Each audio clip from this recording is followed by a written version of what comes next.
Hello ladies and gentlemen, and welcome to the fourth video in the series on the world generator. The world generator is called Fractaria, and today we're going to look at the dungeon. So there's a dungeon in the regular world, and we thought the gameplay value, the gameplay value of the area was diminished because the dungeon was kind of big, even though um, the area it covered was bigger than the dungeon, and because of that, if you try to enter the area enclosing the dungeon, you'd be killed by the dungeon guardian, even though you were outside of the dungeon. So we've managed to cover the entire area for the dungeon with dungeon. So it's going to be a big dungeon. This is the dungeon entrance. You've got the old man over here, and this nice little wallpaper of a wyvern over here. If I turn on the lighting, you can see its eye and its tail and its fire light up, because that's a glass wall, which is a nice feature because at night this whole thing will be dark, and during the day it will light up. So it's kind of a dynamic wallpaper. Crafting this by hand was a pain in the ass. So please enjoy the wallpaper. Um, let's see. So this is also the platform to defeat Skeletron. Usually, it might happen that the dungeon castle entrance is buried, but this is fortunately not the case in this demonstration. Well, to progress, you'll just have to drop into this uh, this long shaft over here. It's covered in spikes and lanterns, and you'll land safely in some cobweb. So it's a one-way trip. Even with these 99 wood platforms, I'm not sure if you make it to the top again. You might think, oh wow, elevator, thanks. But actually, it's the top of the mountain to the ground level of the world. So this is just the ground level. You're nowhere close to hell yet.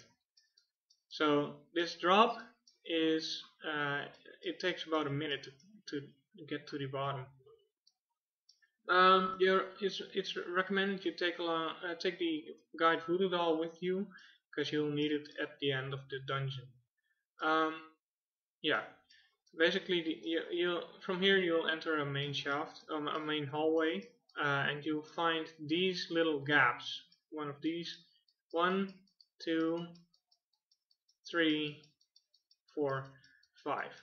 Now, in which one, in which you, it matters greatly in which you proceed to the rest of the dungeon, because not all of these dungeon rooms are connected to the bottom, where you'll have to face the wall of flesh.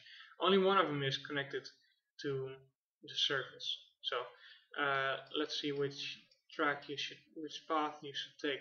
So you'll in this case you'll have to enter the fourth dungeon room, the fourth dungeon, sub dungeon, and then proceed to the right, and there's no further branches. So yeah, and this is a random connection each time. So don't think, oh, let's get into the fourth one, because that'll always end up being the right one. That's not the case. It's always at random. So that's the initial maze. These big rooms are always always contain a set of smaller rooms filled with treasury, such as gold chests and books, which might have the spells. Um, and half of the rooms are always filled, and the rooms are always filled to filled with water. Um, Yeah, they also contain a lot of heartstones, because they're easy to place in the dungeon, and you know, there's a whole lot of stuff you can find throughout the dungeon chests. These dungeon chests contain regular dungeon stuff, so it may or may not be worth your trouble to get into these dungeons. There's these little water locks in between, so you can pass through the bottom without releasing all the water into the next area. And progressing like that, you'll eventually end up at the bottom. There's a few different room types. There's these with the pyramids. This huge shrine-like thing in the middle, floating in the middle. Straight lines, slanted lines. There's one with a lot of slanted lines over here. Sub rooms, rooms with a wall broken out of them. Yeah, so there's a whole bunch of room types. Also, there's these big blocks. Sometimes the size dictates what kind of room you may find. So, let's say now these rooms are all pretty much the same. So let's say you've managed to head through this path over here.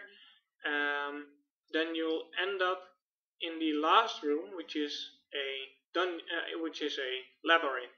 Every final room is a maze, and these mazes have been generated using the maze generator algorithm I've presented in an earlier video.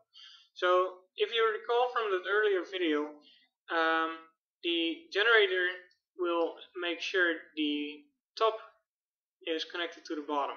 So there's always at least one path from top to bottom for these mazes. The maze is filled with regular stuff again, just normal dungeon stuff. Let's see this in colored lighting. Yeah, that's pretty nice. Okay, let's say you've made it through this maze as well. It's of course a bit of a hack to get through the to just cut through the dungeon walls. You can, but you know, solving the maze might be more fun. Anyway, let's see. So you've managed to get through the bottom layer and the final room, and then you're in the final shaft, the final hallway, which is again constructed in a similar manner as the initial hallway. Just a lot of spikes and lighting. And you've managed to survive all of this. Then you'll end up in this area over here, which is a big nasty area. And there's a few holes in this little area over here. A few drops, and you'll have to guess which drop will lead to the underworld, the hell. And not all of these do. So one of these does not have a bottom. The other ones have a bottom of spikes. So you'll have to figure out how to detect if it's a bottomless pit or not. These are all also picked at random. So it just happened to be the fourth one from the right in this case, but that's not always the case. Now, if I'm correct, you still have the guide voodoo doll with you, and you needed to summon the wall of flesh. Make sure it's night. I don't know if it matters, but if it matters, make sure it's the right time of day. You can see this little shrine over here is constructed as if it were the wall of flesh, as if it were a temple for the wall of flesh. Its mouth and its eyes over here, and these are all silver bricks. This is hellstone, and this is hellstone brick. This is all hellstone brick, obsidian brick, so you can stand on safe patches. Of course, the wall won't be defeated in this little area, but yeah, this is a nice shrine. You will have to sacrifice the guide in this little patch of lava over here, and that's basically the end boss of the dungeon in our world generator. One thing you may remember from the volcano video is that it was filled with lava from top to bottom, and this dungeon is filled with water from top to bottom.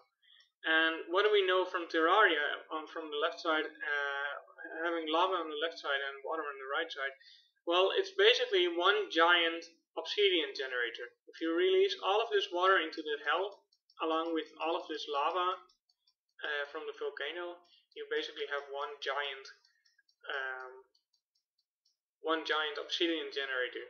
So it's a feature that it's an emergent property, so we didn't think of that in advance. Yeah, you also may encounter jellyfish and piranha in this water over here, but you know, deal with it. That's basically the video on the Terraria world generator, the dungeon. Next video will probably be about this mine over here, and then I'll see where I take it from there. Comment, rate, subscribe. Feel free to ask questions. Leave a comment, like, favorite, subscribe, whatever. I'll see you guys in the next video. Bye!